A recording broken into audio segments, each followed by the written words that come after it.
So I bought my Insta360 Go 3 when I was traveling in Malaysia. I tested it in the pool and well... Oh, it has to be with the case.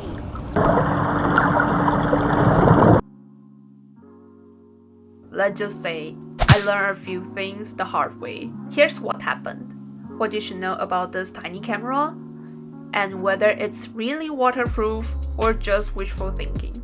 If you're watching my video for the first time, well hello, I'm Saki. I'm running this channel for sharing my daily life and making my vlog. Alright, so let's rewind a little bit. I actually bought my Insta Go 3 while I was in Malaysia. Not because I couldn't get it in Taiwan, but because, well, it's just way cheaper there. In Malaysia, I picked it up for around 1799 ringgit.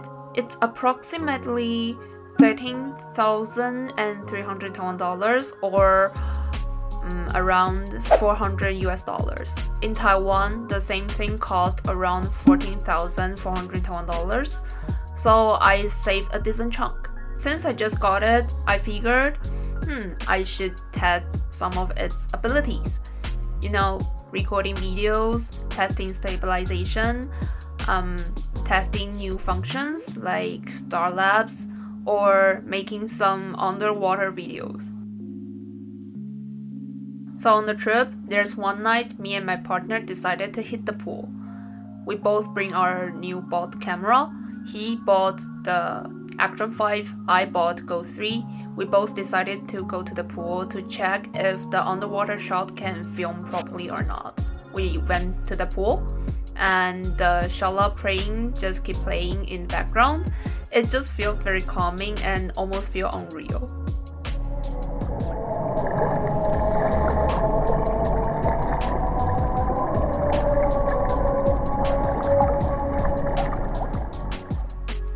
I have did some quick research beforehand. I figured there's a lot of people who are using just camera part without any dive case underwater. So I think that, I should also do the same. I would just separate my camera and the charging case and use the camera only underwater. After I took just the camera and gently place it underwater, now, here's the weird thing. The screen didn't turn off, but it got stuck. Just froze there, like mid-frame, no error, no flickering, just nothing happening. And I was kind of confused, like, is this normal? Is this filming or not? But I didn't panic or feel like I broke it. And because I wasn't sure, I thought maybe the charging case will help stabilize it or get it back to normal. So I just put my camera back to the charging case, and yeah, that is how the whole thing started. I put the entire camera with the charging case underwater. To my surprise, it actually worked perfectly at first. Like, I was filming for about 30 minutes underwater and everything seems okay. I could see the video preview buttons were responding until suddenly the screen started glitching. Then the button stopped working and eventually the entire charging case shut down. What I didn't realize at that time was that the camera module was still recording, even though I had no way to see or control it. We decided to leave the pool and I decided to use my iPhone 15 Pro to record the rest of my journey. Well, it's kind of frustrating because I thought I lost all of my footage. Well, thankfully I didn't. But also, I just bought it for 3 days and it got broken because of my mistake. So after getting back to Taiwan, I looked into getting the Go 3 repair through the official Insta360 service. But here's the thing, in Taiwan we actually don't have the official factory store. In order to get official service, you need to send your camera all the way to Hong Kong. But thankfully, I found out the distributor in Taiwan also handle repairs. They made it super easy. Just told me to put camera in a box, including a note describing the issue, also my contact info. That's it. I paid them on March 25 And on March 26th, they told me the product have been fixed. It's sending back on the way.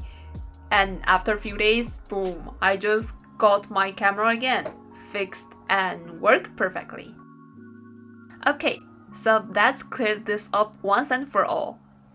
The Insta Go 3 camera module, the tiny magnetic part, is waterproof. It has an IPX8 rating, which means it can handle being submerged in water up to a certain depth for short periods. However, the charging case is only water resistant, not waterproof.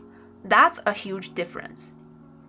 If you want to use the full camera plus case on the water, you absolutely need to get the dive case.